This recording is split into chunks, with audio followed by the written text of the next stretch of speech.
Bismillahirrahmanirrahim. Alhamdulillahi Rabbil Alamin. Wassalatu wassalamu ala ashrafil anbiya'i wal mursalin. Nabiyina Muhammadin wa ala alihi wa sahbihi ajma'in. Assalamualaikum warahmatullahi wabarakatuh. So inshallah sirah. Ngayon inshallah yung pagsisimula ng da'wah ni Propeta Muhammad sallallahu alaihi wasallam, yung pag-aanyaya niya sa mga tao, inshallah. So yung al-marhalatul ula, ang unang bahagi, min jihadi da'wati ila Allah. Ang kanyang pagsisikap sa pag-aanyaya sa mga tao patungo kay Allah subhanahu wa ta'ala. At dito sa unang bahagi nga, 3 sanawatin min ad-da'wati sirriyah, 3 taon na lihim o sekreto na pag-aanyaya sa mga tao patungo kay Allah. Ibig sabihin, sekreto niyang iniimbitahan ng mga tao na paisa-isa lang silang kinakausap ng personal. Sa sinabi, Kama Rasulullah sallallahu alaihi wasallam ba'da nuzuli ma taqaddama min ayati suratil Muddathir bid-da'wati ila Allah subhanahu wa ta'ala.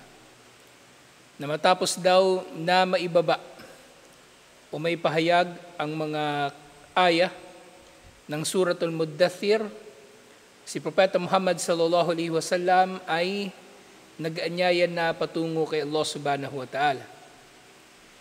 Wa haytu inna qaumahu kanu jafahun la dina lahum illa ibadatul asnam wal awthan. Sinimulan niya nga ang kanyang da'wah sa panahon na ang kanyang mga kababayan, ang kanyang nasyon ay walang anumang relihiyon liban pa sa pagsamba sa mga Diyos-Diyosan at sa mga ribulto. Wala hujjata lahum illa annahum allafu aba'ahum ala dalik. At wala silang anumang patunay dito sa kanilang pagsamba sa mga Diyos-Diyosan liban na lang sa katwiran nila na nabutan nila ang kanilang mga ninuno, kanilang mga lolo, ang kanilang mga magulang na sumasamba sa mga ito, sa mga Diyos-Diyosan. Wala akhlaqa lahum illa al-akhdi bil izzati wal anfa. At wala silang anumang mabuting asal liban na lang sa kung ano ang magdudulot sa kanila ng karangalan o magdudulot sa kanila na sila ay mapalapit sa mga tao, syempre para sa pakinabang.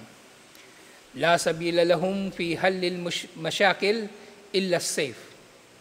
At wala silang paraan ng pagsosolusyon sa mga problema o suliranin liban na lang sa espada. Ibig sabihin, kahit anong problema nila ay nagdudulot ito na sila ay magpatayan. Wa kanu ma'adalika mutasaddirina lizza'amati diniyah fi jaziratil Arab. Pero kasama dito na sila ay nag-aangkin na sila ang namumuno sa relihiyon ng mga Arabo sa Jaziratul Arab, sa Arabian Peninsula, wa muhtallina markazaha ar-rais. Sila nga ang namumuno dito. Daminina hifdu qiyanaha, na sila ang nangangalaga rito. Faqad kana min al-hikmati tilka dhalika an takuna ad-da'wa fi bud'i amrihim sirriya. At dahil dito, dahil sa hikmah ni Allah, sa karunungan ni Allah, ang naunang bahagi ng da'wa ni Propeta Muhammad sallallahu alaihi wasallam ay palihim. Li'alla yufaji'u ahlu Makkah bima yuhijuhum. Ang sagay na hindi magugulat ang mga taga Makkah sa anumang makikita nila kay Propeta Muhammad sallallahu alaihi wasallam na pag-aanyaya. So ang kanyang mga unang inanyayahan, wa kana min at-tabi'i an ya'rad Rasulullah sallallahu alaihi wasallam awalan ala alsaqin nasi bihi min ahli baitihi. So natural lamang ng kauna-unahang aanyayahan ni Propeta Muhammad sallallahu alaihi wasallam sa mga tao ay ang pinakamalalapit sa kanyang pinakamalapit sa kanya ng mga kamag-anak niya. Siyempre yung kanyang pamilya unang-una. Wa asdikaihi, at kanyang malalapit na mga kaibigan. Fadaahum ilal Islam, at inanyayahan niya sila patungo sa Islam. Wada'a ilayhi kulla man tawassama fihi al-khair mimman ya'rifuhum wa ya'rifuna. At inanyayahan niya siyempre ang sino mang nakikita niya sa kanila ang kabutihan sa mga tao na nakikilala niya at nakakakilala rin sa kanya. Sallallahu alaihi wasallam. Ya'rifuhum bihubbil haqqi wal khair. Ang inanyayahan lang niya ay mga tao na nalalaman niya na sila ay nagmamahal sa katotohanan at sa kabutihan. Wa ya'rifunahu bitaharras sidki was salah. At nakikilala niya na makatotohanan at nagsasaayos. Fa'ajabahu min haula. At tumugon nga sa kanya ang mga yaon. Alladina lam tukhalijuhum raybatan kat. Silang mga hindi nagduda kahit kailan. Alladina lam yukhalijuhum raybatan kat fi admatir rasuli sallallahu alaihi wasallama wa jalalati nafsihi wa sidki khabrihi. Silang mga hindi nagduda sa kadakilaan ni Propeta Muhammad sallallahu alaihi wasallam at sa kanyang pagiging makatotohanan at katotohanan sa kanyang mga sinasabi. Jam'un urifu fit tarikil islami bisabikin al-awwalin. Na ito ang grupo na nakikilala sa kasaysayan ng Islam bilang sabikin al-awwalin, silang mga nauna sa mga nauna. Wa fi muqaddamatihim zawjatan nabi sallallahu alaihi wasallama ummul mu'minin Khadijah bint Khuwailid. Nang kauna-unahan sa mga nagmuslim, siyempre ang kanyang asawa na si Khadijah bint Khuwailid, ummul mu'minin, ina ng mga mananampalataya. At nababanggit din na kabilang sa mga naunang nagmuslim wa maulahu Zaid bin Haritha bin Shirahil al-Kalbi. Siyempre naiulat din na naunang nagmuslim ang kanyang alipin na si Zaid bin Haritha wa ibnu amihi Ali bin Abi Talib. At yung kanyang pinsan na anak ng kanyang uncle si Ali bin Abi Talib. Wa kana sabiyan niya issue fi kafalatir Rasul sallallahu alaihi wasallam. Sa panahon na ito siya ay bata pa, mga 8 years old, at siya ay nasa pangalaga ni Propeta Muhammad sallallahu alaihi wasallam. Wa sadiquhul hamim Abu Bakar Siddiq radhiyallahu anhu, at syempre ang kanyang malapit na kaibigan si Abu Bakar Siddiq radhiyallahu anhu, aslama haula'i fi awwal yawmid da'wa. Sila ay nagmuslim sa unang araw pa lamang ng da'wa ni Propeta Muhammad sallallahu alaihi wasallam. Thumma nasyata Abu Bakar fi da'wati ila al-Islam. At si Abu Bakar Siddiq radhiyallahu anhu, siya ay naganyaya din sa mga tao patungo sa Islam. Wa kana rajulan muallafan muhabbaban sahlan da khuluqin wa ma'ruf. Si Abu Bakar Siddiq radhiyallahu anhu, siya ay nakikilala sa kanyang pagiging mayaman at sa kanyang pagiging matulungin, pagiging mabuti sa kanyang asal at pagiging matuwid. Wa kana rijalu qaumihi ya'tunahu wa ya'lifuna. Nang mga kababayan daw ni Abu Bakar Siddiq radhiyallahu anhu ay madalas na pumupunta sa kanya dahil sa pakikipagkaibigan sa kanya, li'ilmihi wa tijaratihi wa husni majalasatihi. Dahil sa kanyang kaalaman, dahil sa kanyang negosyo, at dahil sa mahusay na pakikitungo niya sa mga ito. Faja'ala yad'u man yatiku bihi min qaumihi mimman yagshahu wa yajlisu ilayhi. At dinadakwahan niya ang sino man na pinagkakatiwalaan niya. Kasi kailangan magiging maingat siya na yung sino mang kakausapin niya ay hindi magsusumbong sa Quraysh, hindi magsusumbong kina Abu Jahal na sila ay nag-aanyaya patungo kay Allah subhanahu wa ta'ala at palayo sa kanilang mga Diyos-Diyosan. So, ang dinakwahan lang niya ay yung kanyang mga pinagkakatiwalaan. Faaslama bida'watihi Uthman bin Affan al-Umawi.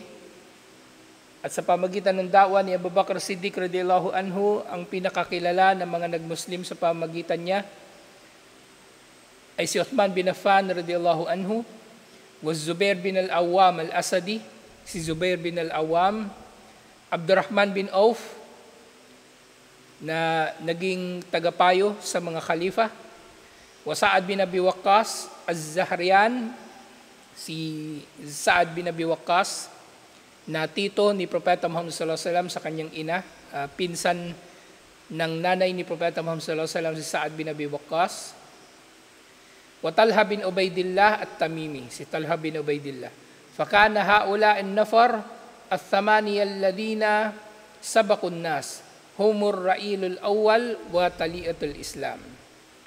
Ang 8 tao na ito na nadakwahan ni Propeta Muhammad sallallahu alaihi wasallam ang kauna-unahan sa mga nagmuslim.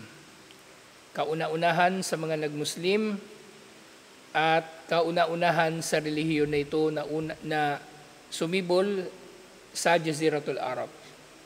Thumma tala haula'i aminu hadihil umma Abu Ubaidah Amir bin al-Jarrah. Siyempre kabilang sa mga naunang nagmuslim si Abu Ubaidah Amir bin al-Jarrah min Bani al-Harith bin Fihr, na kabilang sa angkan ni Harith bin Fihr, wa Abu Salama bin Abdul Asad al-Makhzumi, ganun din kasama sa kanila si Abu Salama na asawa ni Salama, at siya ay kabilang sa Makhzum, yung tribo ni na Abu Jahal, o yung angkan ni Abu Jahal. Wa mra'atuhu Salama, yung asawa ni Abu Salama ay nagmuslim din, si Salama. At nang namatay si Abu Salama na pangasawa ni Propeta Muhammad sallallahu alaihi wasallam, yung si Salama na naging Ummul Mu'minin. Wal Arkam bin Abil Arkam al-Makhzumi. At siyempre nagmuslim din si Al-Arkam bin Al-Arkam al-Makhzumi, na kamag-anak din ni na Abu Jahal, na yung bahay niya ang naging kauna-unahang Islamic center ng mga Muslim. Wa Uthman bin Mad'un al-Humahi al-Jumahi, wa akhawahu Kadamatu wa Abdullah. Si Uthman bin Mad'un al-Jumahi ay kabilang sa mga naunang nagmuslim, at gayon din yung kanyang mga kapatid na si Kudama at Abdullah. At kabilang din sa mga naunang nagmuslim, Ubaidah bin al-Harith, si Ubaidah bin al-Harith bin al-Muttalib bin Abdul Manaf. Si Ubaidah na anak ng uncle ni Propeta Muhammad sallallahu alaihi wasallam na si Al-Harith, kapatid ng kanyang tatay na si Abdullah. O Sa'id bin Zaid al-Adawi, wa amratuhu Fatima bint al-Khattab. So si Sa'id bin Zaid al-Adawi, ang tinutukoy dito, yung anak ni Zaid bin Amr bin Nufail, na asawa ng kapatid ni Omar bin al-Khattab radhiyallahu anhu. So yung asawa niya si Fatima, kapatid ni Omar bin al-Khattab radhiyallahu anhu, pareho silang nagmuslim. Ito nga si Fatima bint al-Khattab al-Adawiyah, ukhtu Omar bin al-Khattab, kapatid siya ni Omar bin al-Khattab. Wa Khabbab bin al-Arat at-Tamimi, si Khabbab bin al-Arat at-Tamimi, yung naiulat na nakatanggap ng pinakamatinding torture sa Quraysh. Wa Ja'far bin Abi Talib, si Ja'far bin Abi Talib na pinsan din ni Propeta Muhammad sallallahu alaihi wasallam, kapatid ni Ali bin Abi Talib, na inampon o kinukop ni Al-Abbas radhiyallahu anhu. Wa mra'atuhu Asma bint Umais, at yung asawa ni Ja'far ay nagmuslim din, si Asma bint Umais. Wa Khalid bin Sa'id bin al-As al-Umawi, nagmuslim din si Khalid bin al-As al-Umawi. Wa mra'atuhu Amina bin Khalaf. Thumma akuhu Amr bin Sa'id bin al-As, at nag-Muslim din si Amr bin Sa'id bin al-As, wa Hatib bin al-Harith al-Jumahi, at yung kanyang asawa na si Fatima bint Mujallal, wa akuhu al-Khattab bin al-Harith. At ang asawa naman ni al-Khattab na si Fukayha bint Yasar. Siyempre kabilang din sa mga naunang nag-Muslim, yung kapatid ni al-Khattab, si Ma'mar bin al-Harith, at ganyan din sina al-Mutallib bin Azhar al-Zuhari, at ang kanyang asawa ni si Ramla bint Abi Auf.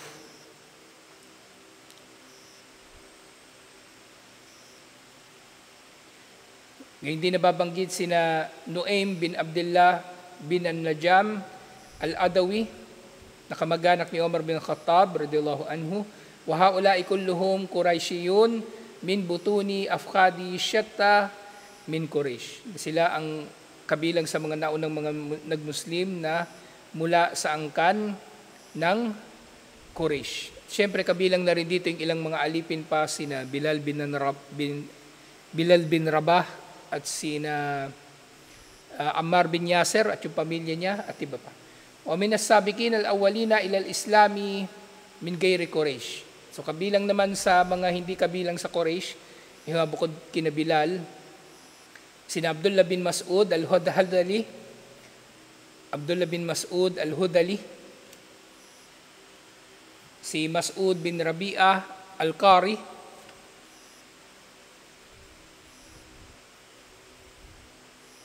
si Abdullah bin Jahash al-Asadi, wa akuhu Abu Muhammad bin Jahash, magkapatid sila, wa Bilal bin Rabah, dito nabanggit si Bilal bin Rabah al-Habashi, mula sa Habasha sa Ethiopia, Suhaib bin Sinan al-Rumi, si Suhaib al-Rumi na pinaniniwalaan na nanggaling sa Europe at dinala siya doon sa Makkah upang maging alipin.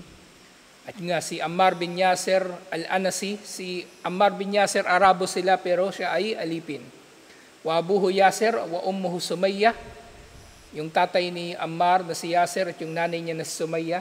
Si Sumayya yung kauna-unahang naging shahid. So pinatay siya ni Abu Jahal. At si Yasir naman, yung tatay ni Ammar, ay namatay dahil sa pinsala na tinamo niya mula sa pananakit sa kanila ni Abu Jahal. At ganyan din kabilang sa mga naunang nag-Muslim, si Amir bin Fuhaira radiyallahu anhum. So sila yung mga naunang nakikilala na nag-Muslim, alhamdulillah. So marami pang ibang mga nababanggit dito na mga pangalan. Sa mga kababaihan naman, o miman sabaka ilal islami minan nisa'i gayra man taqaddama dhikrahun, kabilang sa mga naunang mga kababaihan na nag-Muslim, naliban pa sa mga naunang nabanggit, Ummu Ayman Baraka al-Habashiyah, si Ummu Ayman na taga-Habasya din, na kababayan ni Bilal, kumbaga, na isa siya sa nagpadede kay Propeta Muhammad sallallahu alaihi wasallam. Ummul Fadl Lubaba al-Kubra bint al-Harith al-Hilaliyah, zawj al-Abbas bin Abdul Muttalib. So, kabilang sa mga naunang nag-Muslim, yung asawa ni al-Abbas, at sinasabing si Lubaba, siya nga yung humampas kay Abu Lahab, na dahil dito ay namatay si Abu Lahab. O sa Asma bint Abi Bakar Siddiq, siyempre nauna rin na nag-Muslim si Asma bint Abi Bakar, anak ni Abu Bakar Siddiq radhiyallahu anhu na babae. At sa panahon na ito, hindi pa pinapanganak si Aisha radhiyallahu anha. Haula'i ma'rufuna bisabiqin al-awwalin. Sila ang mga nakikilala na naunang mga nag-Muslim, nauna sa mga nauna. Wa yadharu ba'da at-tatabbu wal istikra an adadal mawsufina bisubki ila al-islami wasala ila 130 rijalan wa mra'atan. So sa pag-aaral, natukoy na 130 sila na mga nauna na mga nag-Muslim. Alhamdulillah. 130 sila na mga nauna na mga nagmuslim na kababaihan at kalalakihan, walakin la yu'raf bid-dabti annahum kulluhum aslamu qabla al-jahar bid-da'wa. Pero hindi matiyak kung sila ba ay nagmuslim bago pa man naging hayagan ng da'wa, aw ta'akhkhara al-islam ba'dahum ila al-jahri bihi.